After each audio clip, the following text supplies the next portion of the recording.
Ladies and gentlemen, welcome to the formal part of the press conference of the PPAN 2017-2022 launching. Before we open the floor for questions, I'd like to make it clear that we are all required to take our seats. Ayan, everyone, please take your seat now.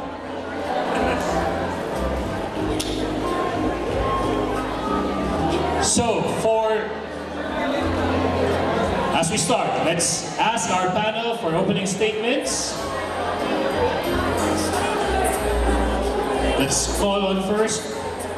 Palakpakan po natin sa maikling mensahe bago ang press conference, ASEC Maria Bernardita T. Flores.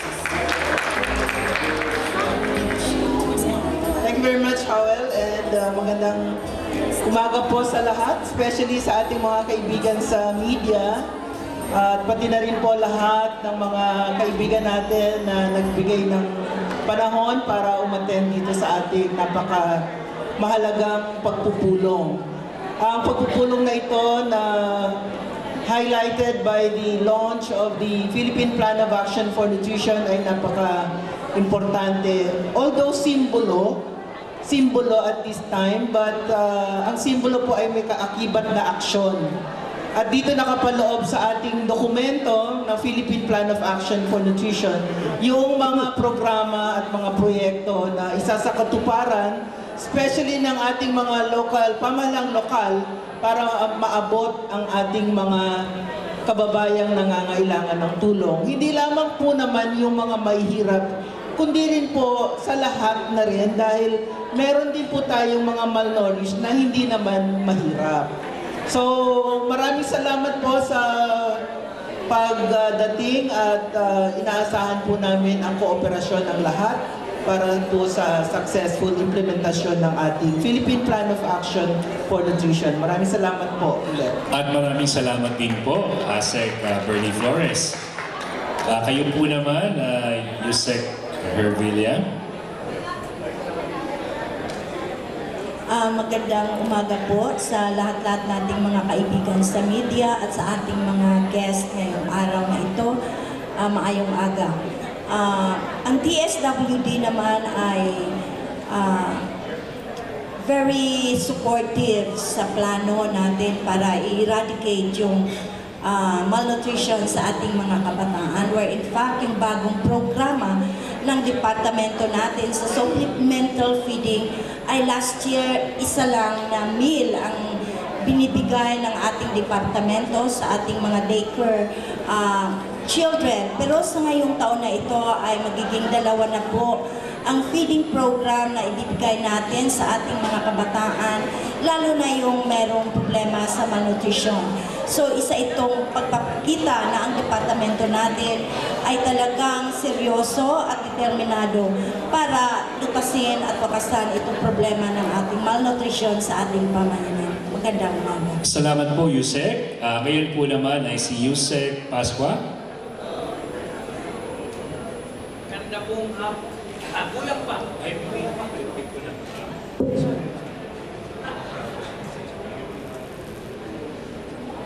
Yan.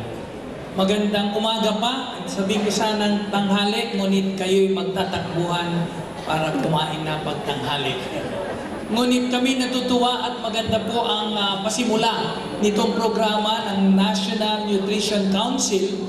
At bagamat kami sa DTI ay nangangako talagang ipatupad ang mga alituntunin at mga balak, lalong-lalo na doon sa Diskwento Caravan, amin rin pong hihilingin, lalong-lalo na sa mga kaibigan natin sa media, kayo pong nandito. Ang pagbabago po ng pag-iisip, yun po ang mas matindi. Madali pong bumili, madaling kumuha ng pagkain, madali rin huwag kainin ang pagkain na available, madaling pumili dahil sa dumadami na po ang pwedeng pagpilian, lalong-lalo na sa ASEAN na nakikita po ninyo nagsimula ngayon. Marami nang nagpapasukan ng mga pagkain galing sa ibang ASEAN countries. Sa iba pa nga, hindi ninyo alam, ang #1 coffee po ay hindi galing Pilipinas, ngunit galing pong Indonesia. ito po yung copy ko. Ay wala naman magagalit siguro kung panggitin ko yon. Pag nasa radyo po ako, sinasabihan ako lagi, huwag mong babanggitin dahil meron kita na yon o dapat sisisingil. Ngunit ang aking pong sanang hilingin sa inyo ay tulungan natin ang susunod na sanlahi na magbago ng isipan. Kasi po kadalasan, everything is available at sa DTI po, hindi po tayo kailangan at hindi po hindi lang kailangan, hindi natin dapat sabihin, huwag hawakan ang mga galing ibang bansa. Dahil meron po tayong mga commitment, anti-trade barriers. Ngunit kailangan ito sa edukasyon. Kailangan nilang malaman na ang kinabukasan ay walang katuturan kahit nagaganda ang ating ekonomiya. Kung ang susunod naman na sanlahi ay malnourished, kulang po sa pag-iisip dahil po malnourished, o di kaya naman ay ang kabilang dako naman nun obese, sapagkat hindi rin sila tatagal sa mukha ng mundo. Ngunit mas madali pong mag-goodbye yung mga yan dahil sa mga sakit na dala ng sobrang pagkain. Sana balanse at sana baguhin ang pag-iisip. Kaya inaanyayahan po namin sa inyo lahat, simula ngayon, huwag po natin simulan bukas, ngunit ngayon na, sana magagalit rin yung ating mga kaibigan. Bawasan na ang lechon, mas masarap na pagkain at nutritious, at huwag na masyado yung junk food.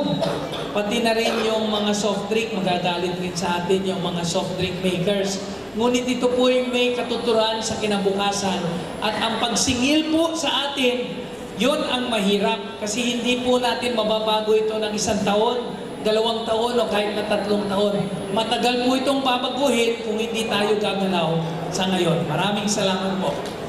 Maraming salamat po, Yusek Pascua.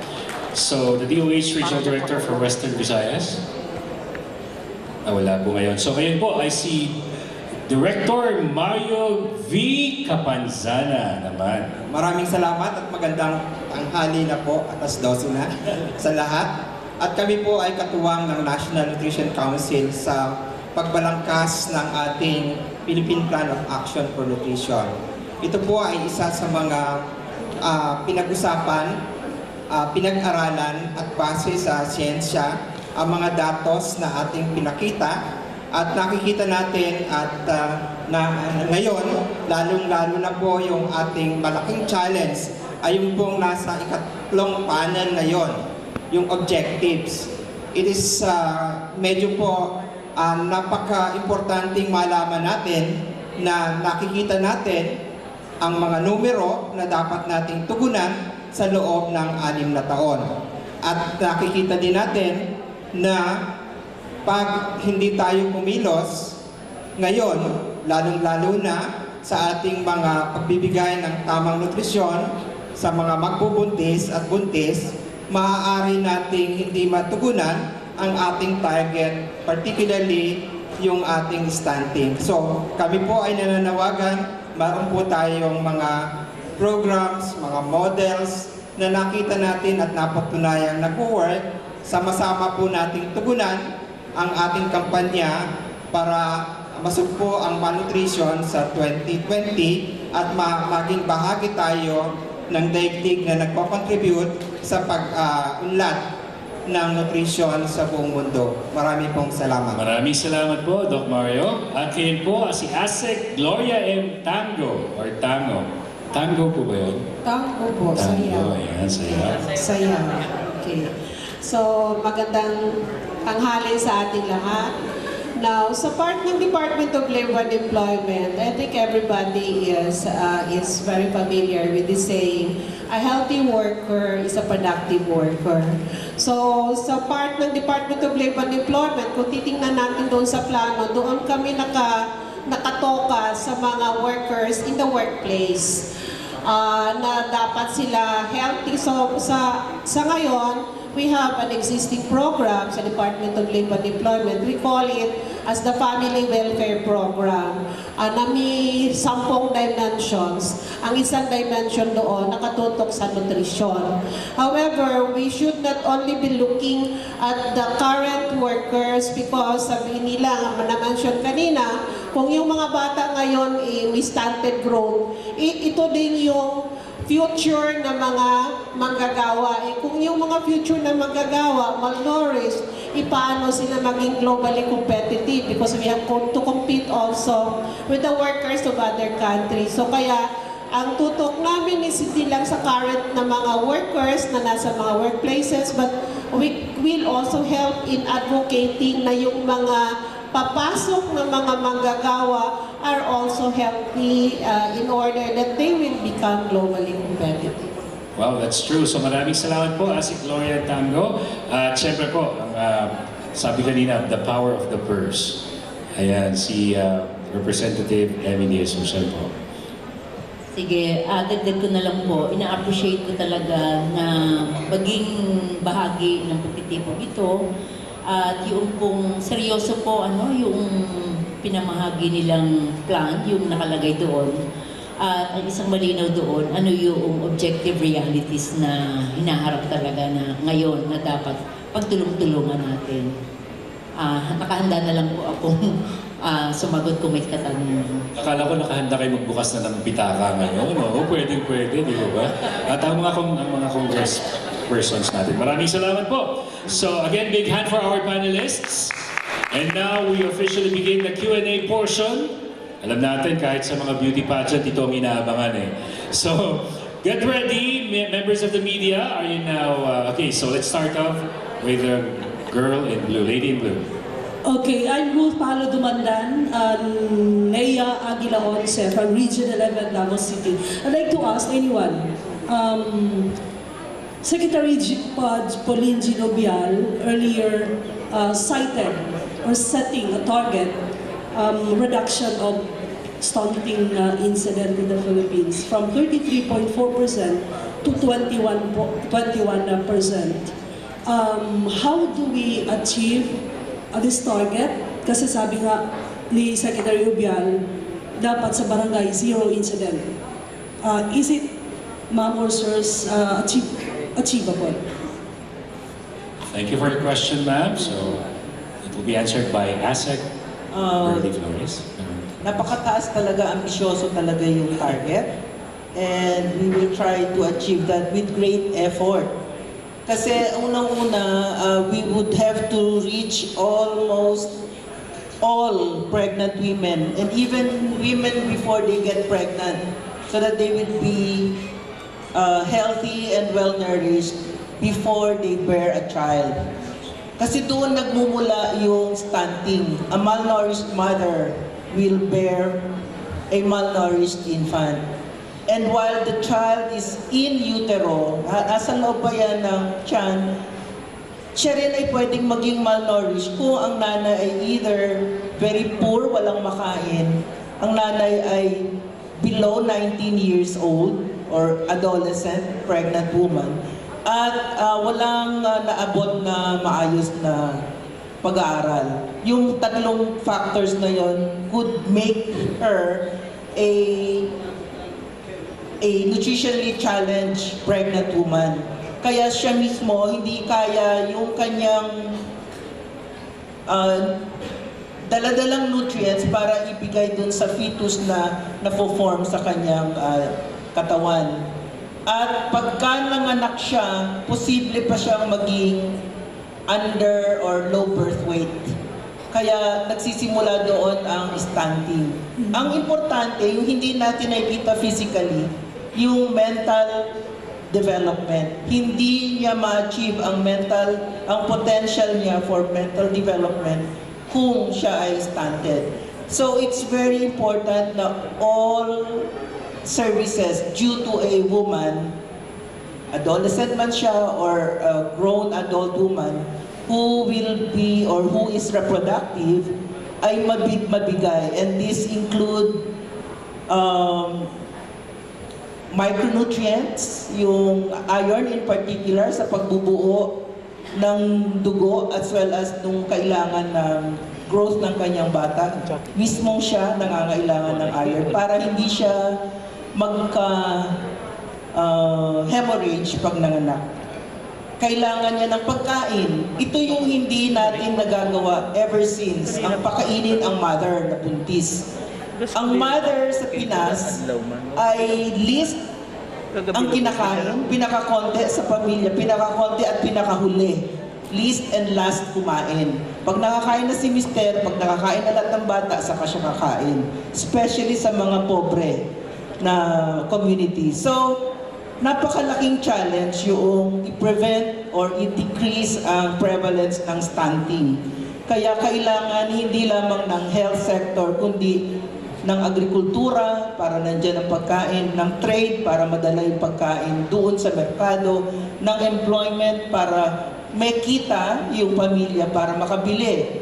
At ang agriculture, importante rin na magkaroon ng home food production. So hindi pwedeng isa lang ang sektor na kikilos, hindi rin kaya ng local government lamang, kailangan din ng suporta ng national government. Unang-una, magkaroon ng resources para ma-implement ng mga ahensya lahat ng mga responsibilities niya as presented here in the exhibit. So malaking challenge. Pero yun na nga, parang cliche na yan na sinasabi natin na kung sama-sama may nakayanin natin. Pero totoo yun. Totoo yun. Kailangan talaga suportado ng lahat, pati ng media, para maipaabot yung tamang kaalaman. Kasi kung minsan may pera, may pagkain, malnourished pa rin. Kasi hindi alam yung tamang impormasyon sa nutrition. Okay, thank you. So, sir, I still have 2 points. Another one, Secretary Obiano was also mentioning about the programs that will not be continued because of the PIPAN programs or plans sa MAM. May we know what's the focus of the PIPAN and what are the programs, because existing, may mga programs tayo for the PIPAN, may mga programs tayo for malnutrition and stunting, ma'am. So, ano yung mga programs na hindi na po ipagpapatuloy and we will focus on PIPAN? Okay, yung sa programs dito, naka-display, naka-exhibit. Yung mga hindi pa pagpatuloy, siguro hindi naman ganun ka-drastic na hindi pa pagpatuloy. Siguro kailangan lamang i-redirect. For instance, yung isang pagbabago ay yung dietary supplementation. Kulang ang kinakain ng certain groups of our population. So ang gagawin, kung pwede, especially yung sa local governments, na kung minsan yung feeding ay ginagawang pang press release lang or pang political objecting lang, ay maibigay muna dun sa mas nangangailangan ng pagkain. Halimbawa, kung kulang ang budget ng LGU, unahin yung 6 months to 23 months old para ma-arrest ang stunting. Kasi kung daycare child age na or school age na, parang late na yun. Late na yun, mahirap na natin i-catch up. So, mas mainam kung mas maaga sa buntis at saka dun sa kanyang dinadalang anak, breastfeeding at saka complementary feeding hanggang 2 years old. So, may additional food, yun ang bago. Yun yung nakapaloob sa first 1,000 Days Initiative na binanggit ni Secretary. Meron siguro, wala pa kaming na-identify na talagang puputulin. Kasi kahit pa paano, pwede mo pa rin ayusin yung programang yun para magkaroon ng nutritional outcomes. Minsan nga, kung halimbawa may programa dun sa isang lugar, dalhin mo sa kabilang lugar na may mas maraming malnourished, mas maganda ang outcome. Yun yung ibig sabihin na i-tweak natin ang mga programa. Sir, last, pasensya lang isa na lang. I understand, ma'am, but we have to give opportunity to others. So, okay lang ba? Let's see if there's still some time for it. Maybe we'll be asking for 4 more, and then you can come back. So, thank you, ma'am, for your questions. Now, sir, can you state your name? Yeah, I'm Bernie Raskin of DZMU Regional Bayan Station Manager and Chairman of the Regional Organization of Nutrition Development Advocates 1 of Region 1. My question is addressed to ASEC Flores. As reported to us in the KBP Pangasinan chapter last week, in our KBP forum, ECOP Region 1, the poverty threshold in Region 1 is 275 pesos for a family. He said that this is an amount that it adequately feeds the family. My question is this amount provides adequate nutritious foods for probably a family of 1 child or 2 children? Asik Flores? Thank you po sa kay BP Pangasinan Region 1. Yun po kasing ating poverty threshold ay dependent din po sa bawat lugar. Kaya even our wage determination is also, yung poverty threshold po natin ay linked din doon sa employment at saka determination ng minimum wage ay region specific, depende sa conditions ng region. So yung 200 plus po na daily or minimum wage sa Region 1, kung ang lugar ninyo ay mura ang bilihin, pwede pong sapat yon. Kung merong kung employed yung mag-asawa, pwede pong sapat yon. Pero dun sa mga lugar na medyo mataas at kulang ang pagkain, hindi madaling maka-access sa murang pagkain, imposible po siguro na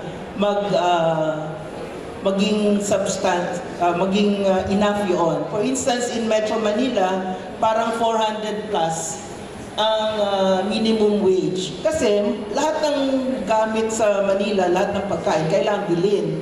Sa mga kanayunan, pwedeng magtanim.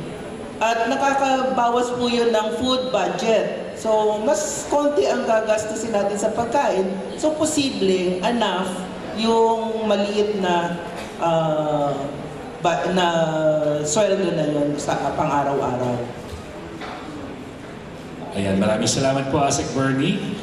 Sa Dole kaya, yung sa, sino po? Si Doc yan, si Director Mario Capanzano. Tama yung sinasabi ni Asik Bernie. Ang pag-compute po kasi ng ating minimum, yung threshold, ay basis doon sa food and non-food. Yung non-food po, yung mga pangangailangan na babayaran sa bahay, pagkain, damit, at yung isa po ay yung food.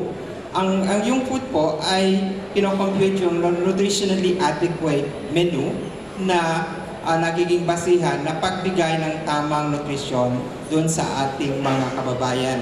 By definition po, yung ating nutritionally adequate menu ay yung kinakain ay magmi-meet ng at least 100% of the energy or the calorie requirement at saka 80% of other nutrients. So yun po yung nagiging basihan para nagkaroon ng ating mga minimum threshold. At ito po ay iba-iba sa mga lugar ng Pilipinas. Maraming salamat po, Director Mario Capanzana. Now, we still have 4 more members of the media to ask their questions. Yes, sir? Good noon. Garde Pacalioga po, member Mango Diaz, Region 10. The Philippines is chair of the ASEAN, a window of opportunity to highlight nutrition. Is there an upcoming ASEAN declaration to be spearheaded by the Philippines? And your question is addressed to? Any of them? Any of them, sir. Meron po ng binalangkas ang National Nutrition Council kasama yung mga ibang bansa, member states ng ASEAN, on the ASEAN Leaders Declaration on Ending All Forms of Malnutrition. Ito po ay sa paniniwala ng National Nutrition Council na napaka-crucial yung role ng leader. Kahit kasi anong gawin ng mga implementors, kung ang leader natin, mapa-departamento o ng bansa, ay walang care, walang pakialam, or hindi sumusuporta sa nutrition, mahirapan pong kumilos ng maayos at hindi ma-achieve ang ating nutritional objectives. So ang National Nutrition Council po, using the protocol, meaning dumaan sa ASEAN Secretariat, dumaan sa technical working group ng mga sektor doon sa ASEAN senior officials meeting on health development, yung senior officials on agri, senior officials on welfare. Yan pong tatlong sektor na yan ay ng lahat ng member states ng ASEAN ay tiningnan yung ginawa ng National Nutrition Council or ng Pilipinas. At nito pong 2 linggong nakakaraan ay inapprove na po sa senior minister's health level yung deklarasyon. So aakyat po yon sa ASEAN Health Ministers at hopefully sa Nobyembre ay maipresent ng ating Pangulo sa lahat ng 10 leaders ng 10 member states. At nang magkaroon talaga ng declaration, isang deklarasyon na mag-e-end ng all forms of malnutrition sa entire ASEAN region. So, wish niyo po ng good luck ang ating bansa sa pag-lead nitong initiative na ito. Thank you, ma'am. Thank you din po. Yeah, thank you, Ma'am Asek. And of course, salamat din kay Sir Edgar. So, last 3 questions. Yes, sir? Yes, magandang tanghali. I'm Japit Floria of Region 13. I'm anchorman of Rapido of Magic FM. Tanong ko lang kay Asek, ma'am, karamihan doon sa amin, doon sa Caraga region, marami talagang mga malnourished. No? Kahit sa bundok. Yung iba hindi makapunta sa bundok. Yung iba sa amin, magbibigay ng mga pagkain, lugaw para sa mga kabataan. Pero ano pa ba yung maitutulong sa kanila? Kasi hindi ng pagkain ang kanilang kailangan. Marami pa talaga sila. Kailangan talaga na pagbutihin ng ating pipan at saka ininsi na maitulong doon sa kabukiran o sa bukid ng Caraga region. Diyan talaga dapat i-exemplify yung tulong-tulungan. Kasi wala talagang isang ahensya o isang sektor na magagawa lahat yung kailangan ng isang pamilya para makaahon. In particular, ang Department of Social Welfare and Development, ang 4Ps, ang original na design ng 4Ps ay dun lang sa may hirap na may buntis or may anak na bata hanggang 14 years old at matulungan sa panganganak at ma-maintain sa school ang mga anak nila para makaahon.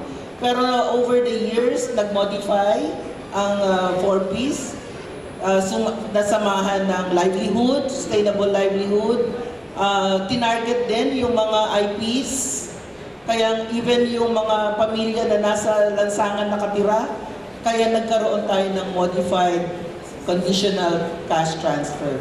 Siguro ipapasa po ang mikropono kay Yusek Hervilla para mas maganda niyang ma-explain ano yung mga iba pang mga elements sa DSWD pa lang. Ang daming programa na makatutulong dun sa mga mahihirap natin, especially in far-flung areas. Salamat, Asek. Una sa lahat, titingnan natin na ang problema ng malnutrition ay talagang maiugat natin sa problema ng kahirapan. Habang may kahirapan, merong problema sa malnutrition dahil hindi kaya ng mga pamilya natin, ng ating mga kababayan, na ibili talaga sila ng mga nutritious food. Kasama na din doon yung kanilang kakulangan sa consciousness. Ano ba talaga ang pagkain na nutritious para sa kanilang mga anak at sarili nila. Pangalawa, malakas talaga ang advertisement ng mga big, multinational companies na i-promote yung mga pagkain nila na mga junk foods na kaya sa murang isip ng ating mga kabataan ay pupunta sila at bibili sila ng mga pagkain hindi naman nutritious yan. So, ngayon, yung programa naman ng DSWD natin ay tinitingnan yung comprehensive na pag-address natin sa problema ng kahirapan at problema ng malnutrition. Pero hindi naman DSWD talaga ang solusyon ng mga problema na ito. Ang tunay na solusyon sa mga problema na ito ay kaakibat yung pagbabago ng ating buong lipunan. Paano natin maiahon yung ating mga kababayan, ang ating sarili sa kahirapan. So, simple lang naman yun sana sa sagutuan. Dapat lahat ng mga kababayan natin ay may trabaho at lahat ng mga may trabaho ay meron namang just compensation. Labor Day kahapon. So, I would like to remind everyone. So, tingnan natin yon sa pangkabuuang solusyon ng ating bayan.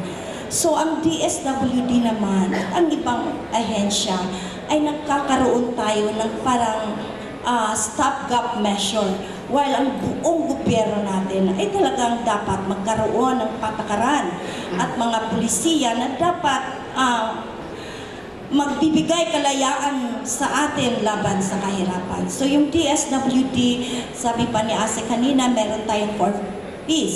Yung 4Ps naman natin ay nadagdagan ngayon ng rice subsidy, which is 600 pesos monthly para sa mga 4Ps beneficiaries natin, na yan ang mga poorest of the poor.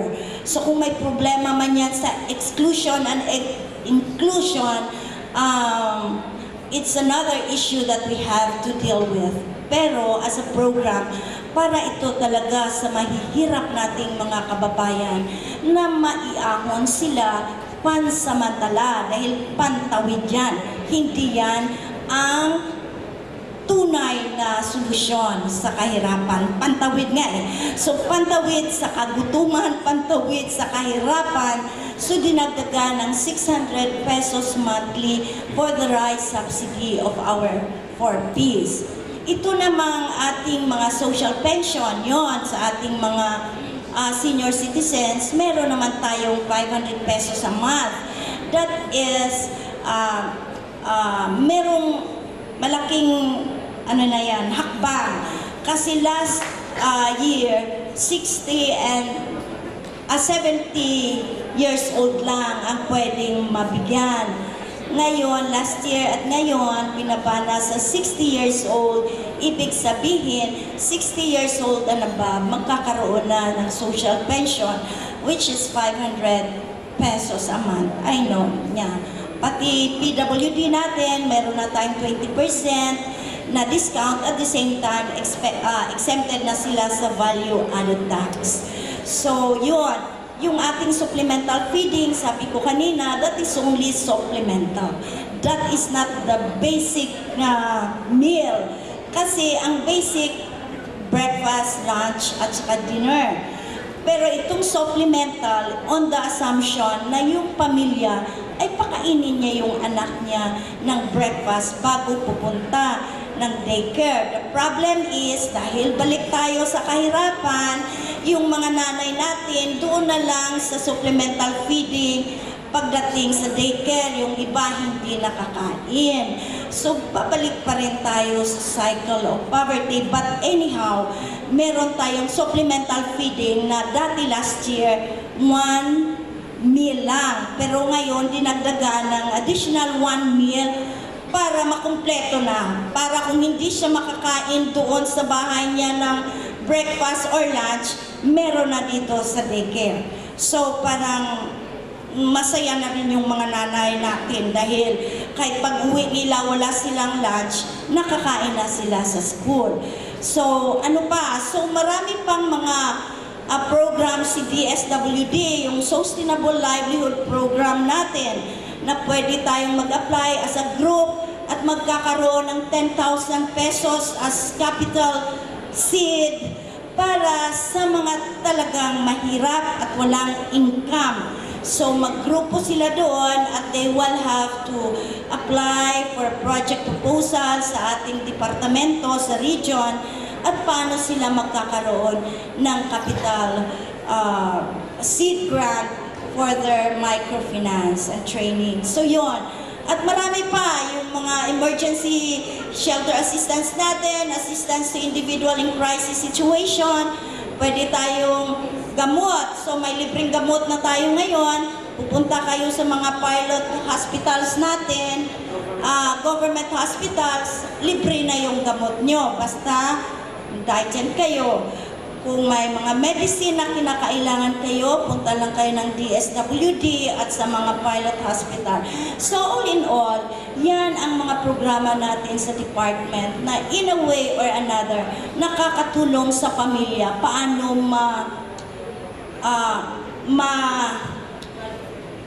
paano natin for a while ma-relieve yung stress o yung problema ng ating mga pamilya. But then, I have to go back again. The whole and the genuine solution to poverty and malnutrition is we have really to go down to the basic foundation of our economy, cultural, and political system as well. Thank you. Thank you po, Yusek Hopper Villa and Asek Bernie Flores. Napakaganda ng paghahanay ng sagot. Satisfied ka ba, sir? Yes. So last two questions. Okay, magandang tanghali po sa inyo. Ako po si Lawrence Heraldez sa Bombo Radio Cagayan de Oro at akin pong katanungan ay pasagot kay Representative De Jesus and DTI and DOH. Bawal po ba ang mga junk foods o mga healthy foods like mga soft drinks sa loob ng paaralan? Or may batas ba nagbabawal dito? Or pwede ba itong gawa ng batas para ipagbawal? Kasi yung mga display sa ating mga school canteens ay hindi mga healthy. No? Mas mo-prefer yung ating mga kabataan na kumain sa yung chichirya, yung maaalat at saka hindi healthy. So pwede ba itong gawin ng batas? Or ano ba to? Bawal mo ba ito? Representative Jesus in Bago ko sagutin yun, kanina nag-uusap kami ng mga kasama ko rito sa panel. Yung isa talagang kailangan nating pagtulong-tulungan din yung values, yung formation ng ano ang tama, ano ang mali. Kasi ito yung nakikita namin na affected na rin talaga yung ating mga kabataan. But anyway, tapos susuhayan mo pa ng aggressive advertisement ng multinationals, ano? Kaya akala nila yung agitated sila, stimulated yung kanilang kagustuhan na kumain ng hindi naman tama para sa kalusugan. But anyway, with regards to law, yung isang panukala na nakasala ngayon ay yung pagtataas ng tax doon sa carbonated drinks. Ibig sabihin, gumawa ng panukala para maging deterrent. Ibig sabihin, kahit yung, parang syntax yung sa sigarilyo, yung sa yosi, no? Pero ngayon, nasa level pa ito ng Ways and Means, pero nasa level lang ito ng, ako ang pag-appreciate ko talaga dito, deterrent. Anong tawag dyan? Yung nakakawala ng ano, kasi mamahal na Kasi talagang consumer naman yung mag-shoulder ng taas ng presyo pag tinaas mo yung tax So sa akin, ang more than that law, ang aasahan pa rin talaga natin siguro, kung gagawa siguro ng mga panukala o ang legislation bilang ambag, yung pag-institutionalize siguro ng mga curriculum sa level ng formative years ng ating mga kabataan para doon sa ano ang tama at ano ang mali. Yung parang module, institutionalization of modules na at yung age ng ating mga anak, yung formation na talaga ng values. Pero syempre, dapat may suka yan ng suporta ng realidad. Ibig sabihin, kung sasabihin dapat kumain sila ng ganito, dapat malusog sila, dapat ang realidad din nila, may access sila, no? May mabibiling mura, may ospital na tutulungan sila kung sakaling may malnourished na nga or whatever. So, yun siguro yung magiging bahagi o magiging ambag ng legislation. Dahil po nutrition aspeto po ngayon, in order na po nila na wala pong kanin na isisilbi mamaya, ang isisilbi po nila sweet potato at kasaba. Bibiro lang ako, baka naman magalit kayo. Baka magsiuwian na kayo dahil walang kanin. Ang punto pa rin po, ito yung frame of mind at yung tulong-tulong. Sa DTI po, meron kaming pagtutulong sa mga gumagawa ng pandesal na ang hinahalo na po ay malunggay. Kaya lamang, pag yan ay ginagawa, siyempre ang gusto ng lalo-lalo na ito, mga yapis, ika nga, gusto ko wheat bread. No? Nutritious raw yung wheat bread. Pero mas nutritious yung pandesal na gawa sa malunggay kaysa doon sa wheat bread. Pero siyempre mas sosyal yung wheat bread. Kaya nandun po yan sa pag-iisip At malaki po ang tulong dito ng pamilya para sabihin sa mga kabataan, sa mga anak nila, anak, hindi ibig sabihin poor ka kapag ang pandesal ang ginagamit mo. At hindi naman totoo na sosyal ka kapag ang ginagamit mo ay wheat bread. Mas mahal pa nga yung wheat bread 56, 55 above po yan. Doon sa number 1 na magagalit sa akin yung nagpo-produce niya. Pero totoo po yun. Kaya nasa isip po yun. Pangalawa po, meron po kami tinatawag na una na yung aming regional director dito. Susundan ko mamaya after the meeting. Yung pong miss na tinutulong namin, yung micro, small, and medium enterprises. Sana po, katulong namin ng legislative, mag-iisip po kami sa DTI kung ano po pwede namin gawin para yung mga nagsisimulang entrepreneur, kung mag-target sila dito sa mga nabanggit na mga pagkain, baka mas may tax incentive, ma'am? Diba? Bawas ang tax ninyo for the next 6 years kung ang inyong iproproduce ay nutritious na pagkain. Hindi po ba? Mas maganda po yung gano'n, Pero wag po muna kayo magpapalakpakan kasi hindi naman kayo bibili. Dapat baguhin po natin yung isip natin. Tingnan po ninyo, pag sinabi kong kapag kumain po kayo ng 1 cup of rice, baka in a few years time, diabetic na kayo. Totoo po yun. Ang isang source ng diabetes po ay rice, lalo-lalo na yung well-milled rice. Kaya baguhin po natin yung pag-iisip natin dyan. Inistrakan na po yung waiter po, kalahati lang po ang ibibigay sa inyo, bawal po bumalik. Joke lang po yun ulit. Pero sana yung ating kinabukasan, wag na natin dadaanin sa joke. Salamat po, Yusek. 2 punto lang po maiksi. Konting pagtatama lamang. Lahat po halos ng tinapay natin dito galing sa wheat bread.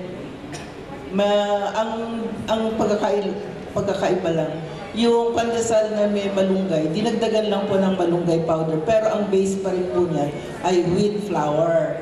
Kasi until and unless magawa natin na i-combine natin o paghahaluin yung wheat flour at saka kamote flours, ganon. In combination, mababawasan po yung pag-import natin ng trigo or wheat flour.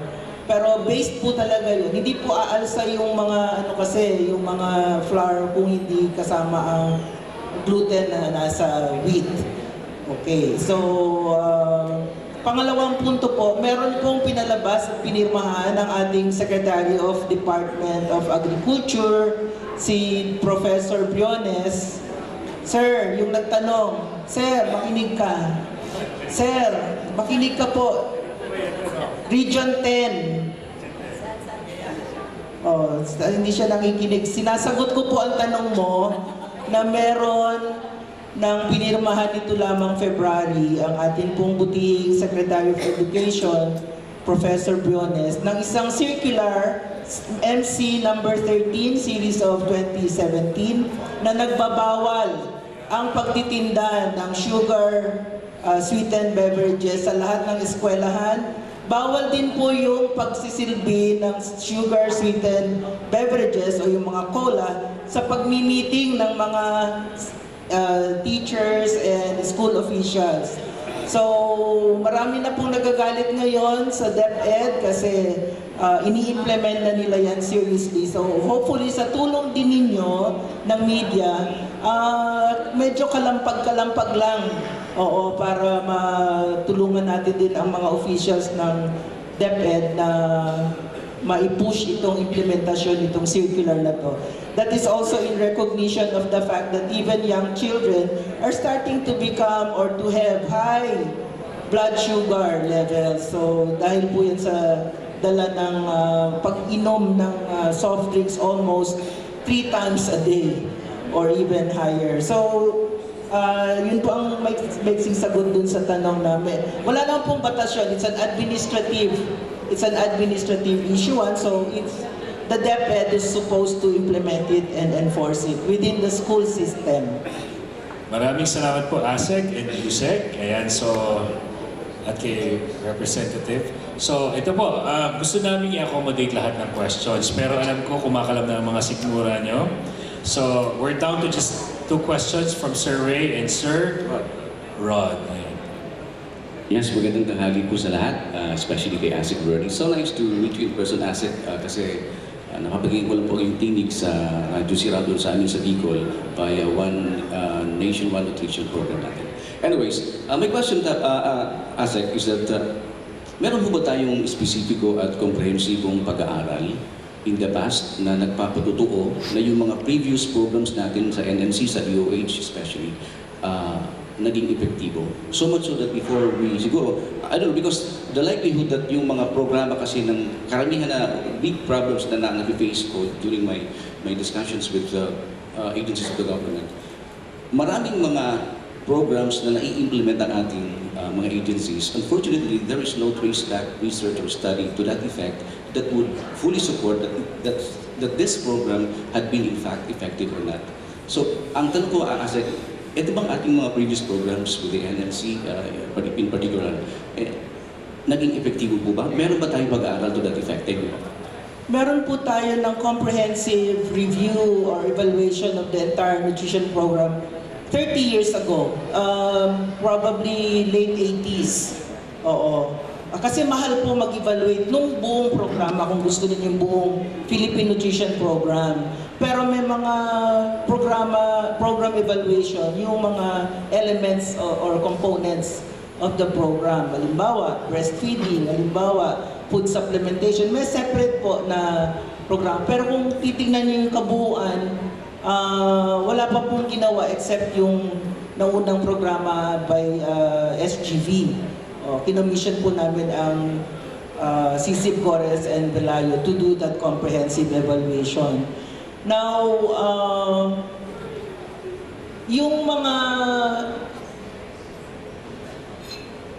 sa pamahalang lokal po na nag-implement ng mga nutrition programs, meron tayong ongoing na monitoring and evaluation. At yun din yung nagpapatotoo na kung maayos ang plano, may budget, at ini-implement ng maayos, pwedeng magpababa ng numero ng malnourished.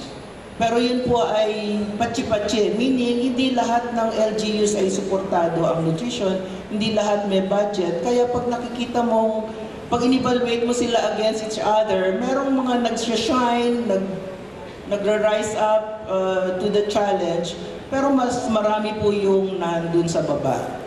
So wala tayo ng national na pagtatasa sa lahat ng pamahalang lokal.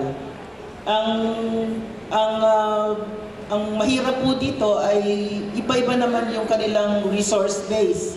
Kaya hindi rin natin matingnan ang pamahalang lokal ng equal kasi iba-iba rin yung kanilang problema at iba-iba rin yung kanilang mga resources. So ang ano po is kung meron man ng pagtatasa, yun po yung sa in-implement nilang programa at binadgetan nilang programa sa pamahalang lokal.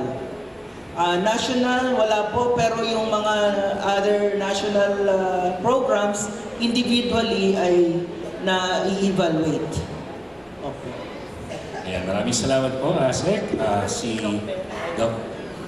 Yeah, ang isang halimbawa ng ating programa na sinabi nga ni ASEC Bernie na in-evaluate according to the specific program ay yung pong ating kampanya sa paggamit ng iodized salt. Isa po ang ating ay lahat ay Lysol. At sa aming pagsusuri na tiningnan ang yung tinatawag nating urinary iodine concentration ng ating bansa, bago implementa ito noong 1996, napakataas po ng problema ng iodine deficiency. At ito nga po ay nagkaroon ng national campaign. At ngayon pong 2016 or nung pinakahuling datos nating tinignan, ito po ay hindi na public health problem kasi po bumaba na yung prevalence. At ito lang po ay nakikita natin sa pockets of population. Ibig sabihin, may mga populasyon, may mga lugar na medyo kailangan pang i-accelerate yung programa. At ito din po ay nakikita natin ayon sa pag-aaral dito sa ating mga buntis at sa mga pregnant women.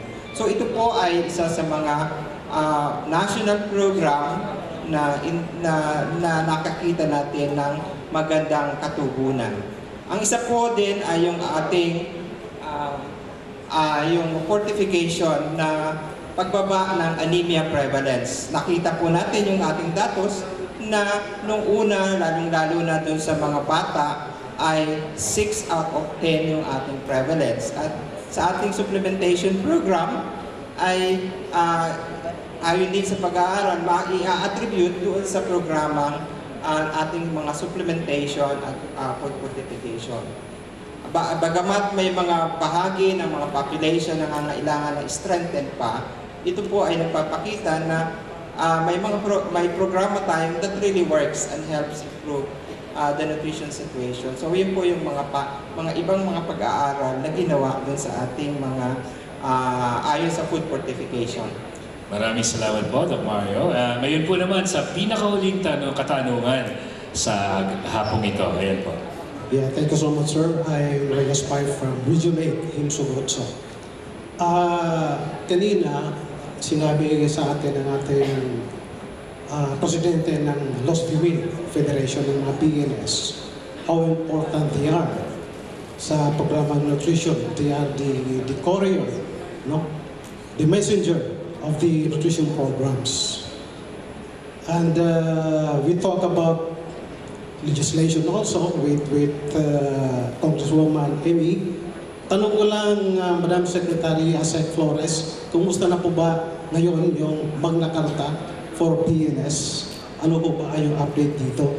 Kasi for us, nakikita namin yung importante ng ating mga PNS, being the frontliners, na bigyan naman sila ng nararapat na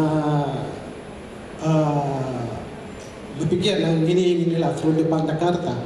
And considering that Congresswoman Amy is here, probably yung commitment niya for the passage of this Magna Carta in Congress, and at the same time, siguro may 4 man tayong mga undersecretaries, kung pwede mabulungan naman natin si Presidente Digong to make this as a priority bill. Yun lang po. Maraming pong salamat. Buhay pa rin po yung usapin ng pagpapasaayos ng status ng ating Barangay Nutrition Scholars. Sa atin pong 17th Congress, meron pong palagay ko mga 5 o 6 na panukalang batas yun na na-file ng iba't ibang mga congresspersons. At ang sa TWG level po ay ang proposal ay ipag-isa para maging more comprehensive at saka may impact kung isa lang yung batas na panukalang batas na pag-aaralan at ipupush for enactment. At the same time, ang atin pong mga BNSS ay naglalakap ng mga signatures. Nagsasagawa po sila ng signature campaign sa mga regions sa pamamagitan ng submitting ng kanilang mga barangay nutrition scholars. Regular meeting ay pinapapirmahan po yung kanilang pinormulate na parang sulat, open letter to Congress. So nasa ganun pong stage, may kilos sa loob ng House of Representatives. At the same time, yung atin pong mga mga barangay nutrition scholars mismo ay sasagawa ng signature campaign. Sa National Nutrition Council naman po ay tinatry namin na kahit papano ay mabigyan pa or mataasan ng konti yung kanilang natatanggap na traveling allowance sa abot ng makakaya ng budget ng National Nutrition Council. Sa totoo nga po, sa taong ito ay itinaas namin to 70 pesos yung monthly traveling allowance nila. Hopefully by next year ay maging 100 na kung papayag ang Department of Budget and Management kasi medyo limited po yung ating resource base. So at those three fronts, meron pong kilos, buhay pa rin yung usapin, and hopefully nga po, kung makabuo na nung isang batas, panukalang batas, ay mailalahad naman po natin sa executive para gawin po itong isang priority. Maraming salamat po, ASEC Bernie Flores, at masigabong palakpakan sa lahat ng ating panelists. At salamat din po sa mga members of the media nagtanong. Pasensya na at hindi namin kayo ma-accommodate ngayon. So, thank you once again for all the questions that have been answered. Thank you, panelists, for the enlightening messages and answers to the questions. And thank you so much for being with us, staying with us. That ends our program for the national launch of the PPAN. Palakpakan naman natin ang PPAN. Remember that while the launch ends, it's the start of the challenge to ensure that the PPAN 2017 to 2022 gets implemented. And I hope everyone had a fruitful morning and are now well versed with the new PPAN 2017 to 2022. So, to the regional media groups and other partners, please do share